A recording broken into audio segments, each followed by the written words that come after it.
safadão!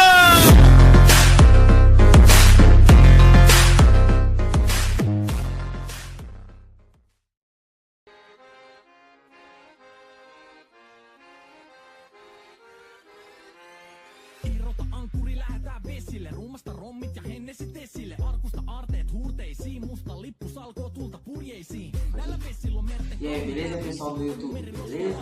Hoje eu vou explicar aqui como fazer o tripé caseiro, né? Você vai precisar de duas tampas, um parafuso mais ou menos desse tamanho assim, ó. E uma porca, assim. Ah, lembra, você vai ter que deixar uma tampa pra cima e outra pra baixo, claro, né? Fazer assim.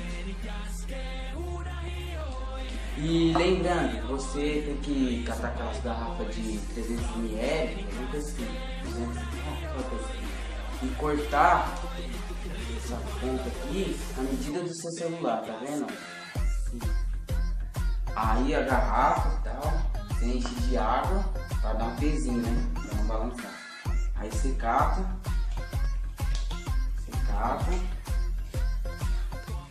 E lembrando, você vai ter que catar esse alicate aqui, ó, para apertar. E já tá apertado, né?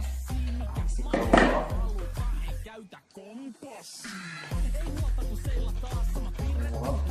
Porque agora não tem um celular para mostrar, mas é isso sim.